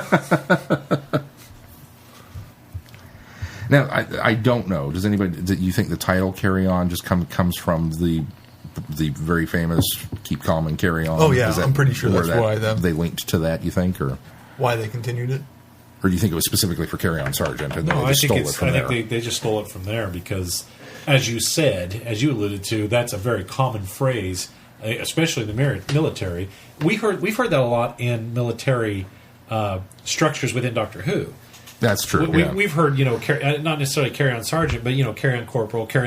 Unit uses that. The Brigadier. Yeah. In fact, I heard the Brigadier in my head a lot of times when he'd say Carry On Sergeant or Carry On Captain or Carry. You hear the Brigs say that a lot to subordinates within unit, and so that's a very British military thing. And so I think the idea of Carry On Sergeant was just a typical phrase that would be used, where obviously the focus of the film is a sergeant, and I think that they thought, well, to capitalize on the series aspect of this, or that we're going to continue to do these type of films, they just took the Carry On with it. I don't think it was so much kind of Keep Calm.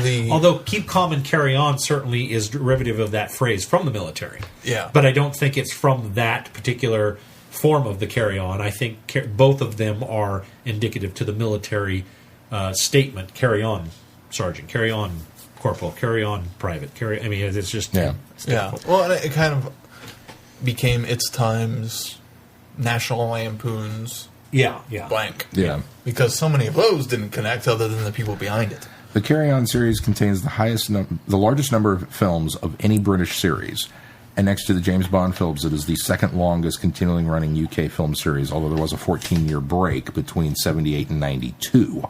Ooh. But producer Peter Rogers and director Gerald Thomas made all 31 films. Oh, great! Wow. Well, then I'm really excited to see them know that they're connected to all of them. Other names in their regular group of actors include Jim Dale. Oh, great! From a lot of Disney films. Yeah. Which is an automatic win for me. Actually, if I were going to liken this, it was probably an idea of the road films, Road to Morocco, Road to. Those never. The only thing that carries over from those in that series is the fact that it's Bing Crosby and Bob Hope. They're never the same characters. The plots never continue. However, they have a lot of the cast members that come back. So I think that was the idea. Is they in the 1930s and 40s they created and 50s too, because Road to Hong Kong I think was in the early 50s. I think that was this British production company's idea of doing road films, and where you had Road to Singapore, Road to Hong Kong, Road to Morocco, Road to Hong Kong. That was the same concept in naming these films, is that they're loosely connected. But there was a great deal of disappointment on my part as a young man when I watched the next Road 2 film and realized that it's not a sequel. It's not a sequel.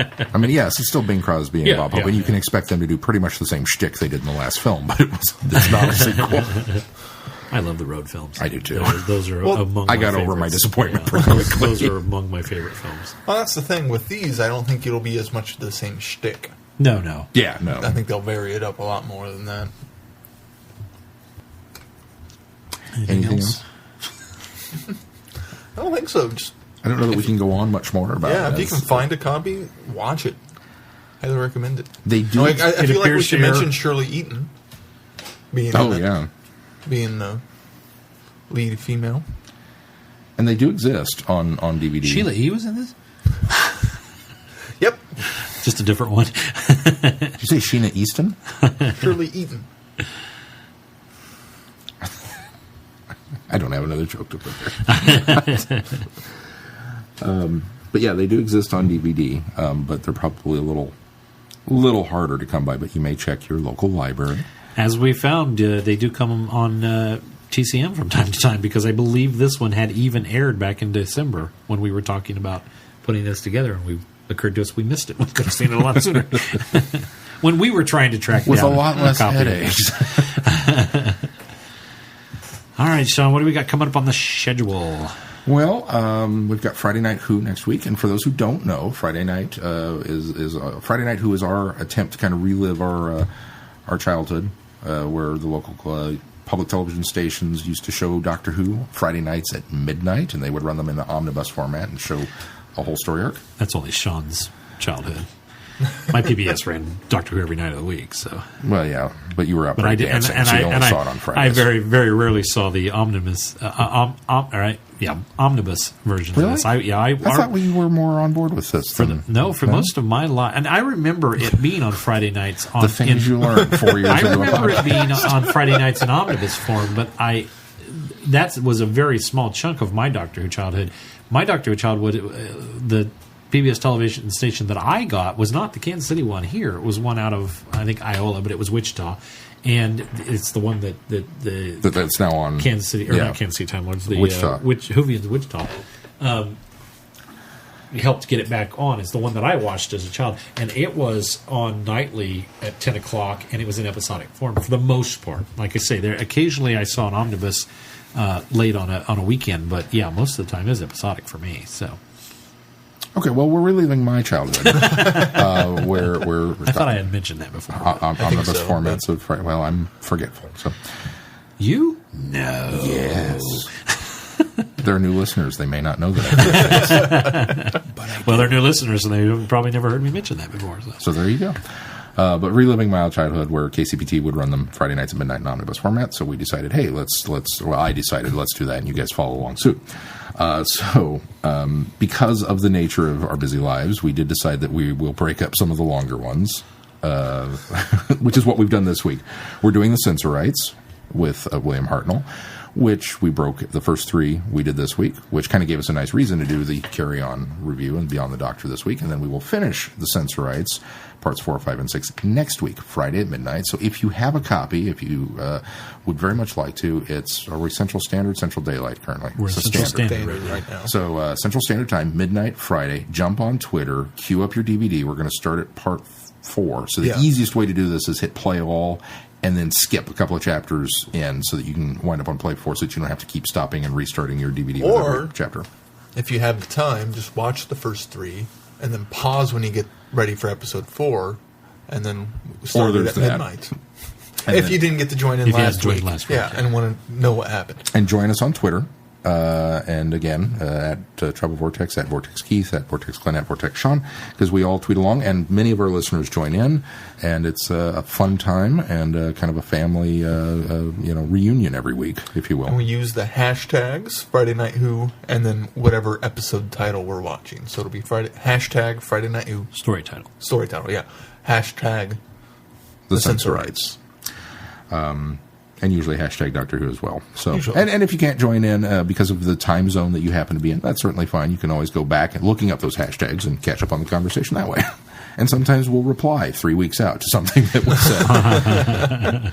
But we'll be finishing that up. And then next week we will be officially reviewing the Sensorites along with Big Finish number 85, Red, which is in their main line of stories and stars the 5th Dr. Peter Davison. And I promised that I would get the schedule posted last week, and I did not, so I will get that posted this week so that you have a little bit of an idea what's coming up next. All right, of course. One hint to that, though, is because it is con season coming up, that we will be doing book reviews during the week of Galley, because I will not be present, because I'll be off in sunny L.A., enjoying not the beaches and the sunshine and the warm air, but the con crud and the confines of the poor Wi-Fi induced. Okay, that's certainly arguably better than the beaches in some cases. That's true. In February, definitely. I can't help but think something... what was her name? Maureen O'Brien. That she said, they flew us all the way to sunny Los Angeles, and I haven't seen any of the city yet. I have spent the entire weekend in this hotel, and it's obviously you wanted to spend the entire weekend in the hotel, but at the same time, it was like, man, I could have gone to the beach. So because of that, I've been to the beach in February. It sounds great. Well, you would be surprised, especially on the Pacific coast, which the water is very cold on that side. I was on the other coast, and in Florida, it still wasn't nice. Yeah, no, beaches in February, not so hot. At least not there. But because of that, we are doing book beaches reviews. In the summer, there the water is still very cold. Yeah. I was there in August, and it was one of the hottest years on record, and the water was very cold. Well, but that's the difference. Is you jump in the water and you're glad for it to be cold. Well, that's certainly true. Because it's August. It's not a polar plunge. I don't know. We went swimming. We didn't swim. We went wading in it, and I was ready to get out of it because it was so cold. We walked down the beach. Was it last year that we decided we hadn't been actually to the Pacific yet after the con, and so we went and actually just kind of walked up and down the beach, took our shoes off and waded and they didn't wade, but just up and down where the waves came in. And you could definitely tell because we kind of looked like a pair of drunk soldiers on leave because our footprints would all of a sudden we'd weave up into the dry sand when the wave came in and then we'd come back down and then we'd weave back up because it was too cold. That water came up, hit your ankles. It was like game over, man. But because of that, we do have a book coming up, so I'll give you a little heads up for that, and this will be on the schedule when it's posted. But Engines of War, which is the War Doctor novel that has just come out. When did it come out? It came out before Christmas. It came out in November, I believe. In the U.S., I think it was even earlier in the U.K. But that's the official book. Also, I think we may have strong-armed Chrissy into that for being February's book. Did we? I thought so. I don't think so.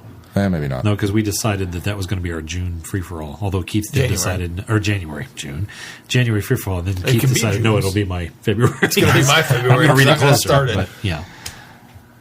So you could earn double experience for reading that book. We tried to strong arm her. I don't think that happened. So. Well, she's a librarian. Nobody strong arms a librarian. That's right. Yeah. They'll take you down. Don't you know the Dewey Decimal System? Conan, the librarian. I'll be back. God, I love that movie. Anyway, Engines of War is on the schedule for February. So that's about, 3 weeks out now, so you may want to start on that book if you haven't yet. I will attempt. Maybe I can get a French copy and I can practice. Be sure to continue to support us on Patreon if you can. Every little bit helps keep this show going. Also, we have a Amazon Prime store. We have a Spreadshirt store where you can buy Traveling the Vortex merchandise. And, with these conventions coming up, if you're going, it'd be nice to support a Traveling the Vortex t-shirt. And people ask you, well, what is that? And you can say, well, this is a podcast that I listen to with three really great guys who sit around and talk about pretty much everything. Some things related to Doctor Who, some things not. So, all of those sales and proceeds go to support the program and continue to keep us on your feeds and on iTunes and primarily on a server that will support us. So you can keep listening. And Sean gave all the contact information for all the other places we can be. So if there's nothing else, I don't believe so. Well, that's going to do it for this week. Until next week, I'm Glenn. I'm Sean. I'm Keith. Cheers. Carry on, everybody. Be seeing you.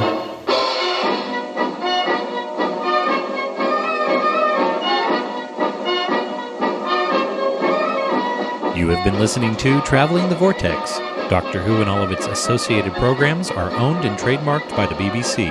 No infringement is intended or implied.